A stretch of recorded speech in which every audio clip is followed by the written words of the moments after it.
Jama'a salamu alaikum. Don ka yau gashi Allah da ikon shi mun zo ne hilin kokowa reception don mu karɓe shi. Wannan baya da muka nan ga aikin da aka fara yana da kashi 10 cikin 100. Kenan duka zuciyoyinmu da zuciyoyin sauran duka wanda suka zo nan ga mun sa shakka bisa ga cewa aikin nan ba zai kare a cikin lokacin da aka ɗiba ba. To yau alhamdulillahi sai mu ma Allah godiya, mu ma waɗanga mutane na Jeni godiya da yake sun cika alkawali, sun yi aiki a cikin lokacin da ba a ɗiban musu ba, da aiki ya ƙare. Kuma sai mu ma gwamnan jiha na Tawa da makarban shi godiya, su ma dare da rana saboda ba mu annan su annan ga suna nan tare da Jeni suna ce musu to a tagaza a yi nan saboda dai a ga aikin nan an yi shi yadda ya kamata. To alhamdulillahi sai mu Allah godiya, sai mu ce yau birnin Tawa yana shirye tsaf da tarban bakin da za su zo wannan kokowa da za a nan garin Tawa. Kun san kokowa ta bana tana da bambanci bisa ga duka kokon nan da aka yi yau shekara 50. Wannan shekara 50 shine muka ce ba kwana 50 ba ne. Dan adam ma in yi shekara 50 yana ganin sai a cikin shekarun shi kenan duniya ta tafi. Kenan abu ne mai alfahari wanda za mu sallashi nan a garin Tawa saboda mutane su sani kokowa yau shekara 50 da fara ta, kuma nan aka fara ta a garin Tawa, kuma yau gashi za a kokowa cika shekara 50 a nan garin Tawa. Alhamdulillahi mu ma Allah godiya. Jiya mun yi taro da commission masu kula da tarban baki da masu ci da su da komai da kowa to duka dai. Je voudrais sincèrement remercier les deux autorités, premièrement desquelles son Excellence le gendarme Abdraman Chani et son Excellence Ali Mohamed Lamdan, Premier ministre de l'économie et des finances, qui ont bien voulu accompagner le sport, qui ont bien voulu accompagner cette présente édition pour que nous arrivions ici. Les ressources qui nous ont été mises à notre disposition, que nous avons mis à la disposition du génie militaire, aujourd'hui nous sommes satisfaits des travaux qui ont été abattus. Et nous sommes satisfaits d'autant plus que ce que nous pensons en tout cas être impossible, comme je l'ai dit, parce que quand nous étions arrivés, il était ceux qui pensaient même dans 3 mois nous ne pouvons pas finir ces travaux. Aujourd'hui, nous sommes très heureux de retourner à Niamey et de revenir avec un sentiment de satisfaction totale. Donc vraiment, je voudrais saisir cette occasion pour une fois de plus appeler toute la population de la région de Tawa pour leur dire que la prochaine édition du Sable National va se tenir à Tawa. C'est à vous de vous mobiliser toutes les couches ici qui sont professionnels de la région de Tawa pour que cette édition-là se passe dans les meilleures conditions. Connaissant bien en tout cas l'ardeur, l'hospitalité légendaire de la population de l'Ader, nous ne doutons pas que toutes les délégations de toutes les régions qui vont venir et aussi les autres amis, des autres pays amis de l'AIS et d'autres pays qui vont arriver seront hébergés, logés et nourris dans les meilleures conditions ici. Donc vraiment, nous sommes une fois de plus très heureux de finir avec en beauté comme on dit cette mission-là et nous retournons avec un sentiment de satisfaction totale. Donc merci beaucoup Eugénie, merci monsieur le gouverneur pour tout ce que vous êtes en train d'abattre comme travail et aujourd'hui la balle est de notre camp à tous pour que cette édition se passe dans les meilleures conditions. Voilà. C'est le ministre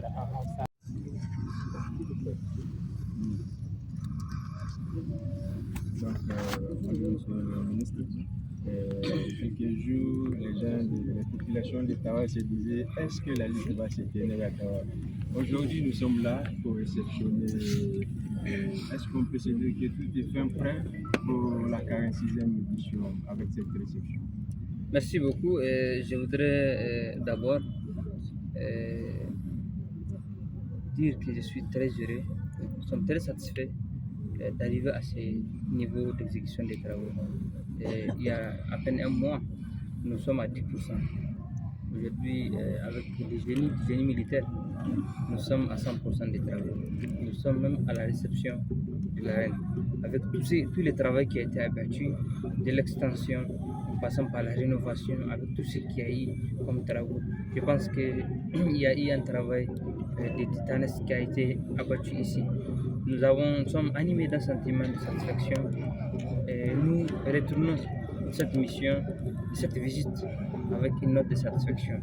Nous voudrons sincèrement, au nom de plusieurs autorités, remercier les génies militaires, leur équipe pour l'abnégation, le dévouement, le patriotisme, l'engagement avec lesquels ils ont abattu ce travail-là. C'était de l'imaginaire, c'était de l'impossible, mais qui a été rendu possible. Et c'est ça l'esprit de la refondation, c'est de rendre tout ce qu'on pense impossible possible. Donc aujourd'hui, il n'y a que peut-être les compétitions qui tardent à venir, si je peux le dire ainsi. C'est pour dire que nous sommes prêts à accueillir la 46e édition, couplée au cinquantenaire du sabre national au Niger. Et l'autre sentiment aussi, c'est celui d'avoir eu une rencontre très satisfaisante avec le comité régional d'organisation, à la tête duquel se trouve le gouverneur et l'ensemble de ces collaborateurs qui nous ont livré vraiment leurs travaux, la synthèse de leurs travaux par commission et qui nous ont... Kuna ganin yaran nan yara suna murna ga sunan sun samu gawara da mai sai le gouverneur wallahi to Allah ya gwada mana wannan murna rada mun ka ci takobi na a cikin wannan fili na Hamidu Mai Dare na Tawale birnin Adar. Allah ubangiji ya sa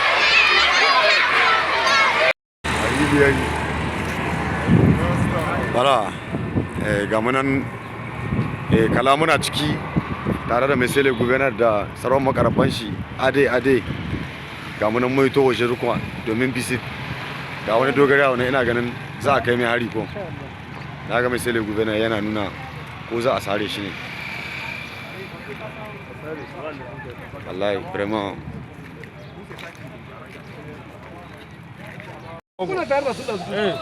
Tom ga ango wari nan Sani Yaro ya ziyarto a ran Delit da shi da Mesele President Musa Dan Baba da sarwar tawaga duka ga sunan su Alhusaini Mai Dabino ga Alhaji Rabo nan mai raguna mai kattar raguna Alhaji Rabo ga an buna baba yanan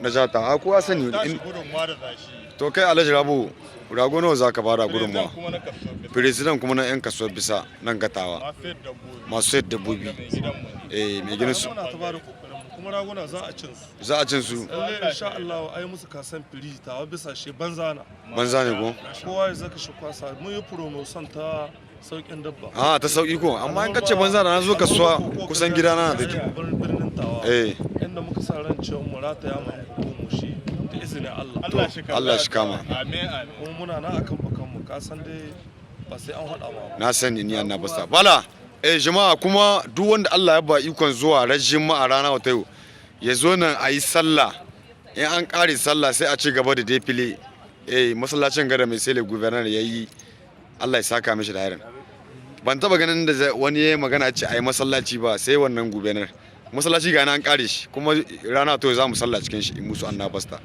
da mu da almajiran mu su Sani Yaro ga sunan su Alhusaini Mai Dabino su Alhaji Rabo kai ga ƴan uwan mu nan sun ka taso tun daga Bambai ga sunan sun zo kai wannan abu ya birge ni wallahi ni annabasta wai ga an bunawa bayanan ko an mutum mutane shi kuma akuya ko bata naman ka lahu akbar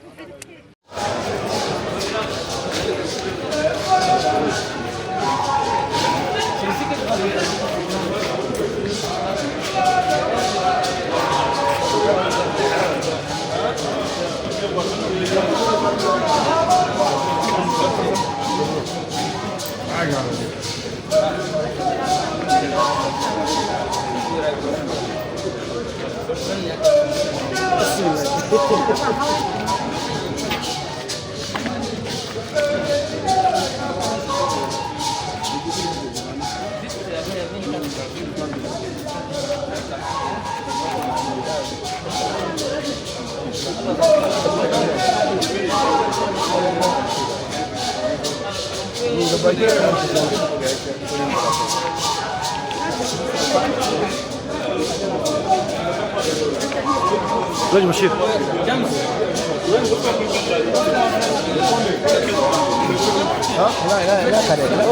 Là,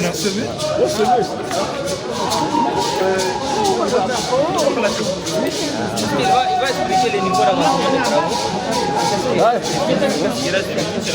Voilà.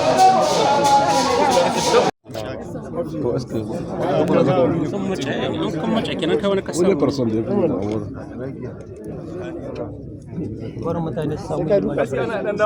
Bayan da akwai wasu a samu espas kuma a buɗe farra sai an samu sai mu duka muri. C'est trop proche de Allah. Voilà.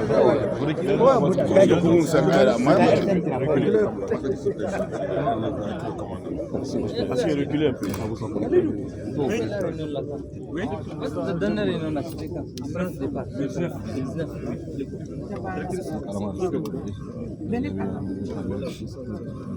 Non, c'est d'abord eux qui vont. C'est eux qui vont parler. Hey, chef, c'est eux qui vont parler. Ah oui. Oui, il va faire les coups.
gargodi duka gaba ɗaya jami'an tsaro Allah ka tsare su Allah ka ba su nasara a fagen daga gudun lokaci bismillahir rahmanir rahim alhamdulillahi rabbil alamin arrahmanir rahim maliki yawmiddin iyyaka na'budu wa iyyaka nasta'in ihdinas siratal mustaqim siratal ladzina an'amta alaihim ghayril maghdubi alaihim waladdallin amin subhana dama bako abin da yake so in ya zo gari ya kwanta lahiya ya ci ya sha lahiya gobe kuma zai zo ya faɗi a ce a ni da na zo garin tawa na kwanta lahiya na ci lahiya na tashi lahiya wannan shine babban aiki a cikin sabke baki to wannan mun same sakamako daga mutanen tawa sun ce mana wannan abu komi yana daidai hotelin ne villa duka komi ya zan tsafta muna shirin dai Allah ya kai mu rana ta 29 ga wata da za a fara wannan kokowa 19 ga wannan wata zuwa ga 28 ga wannan wata to jama'a mu yi ma Allah godiya mun gode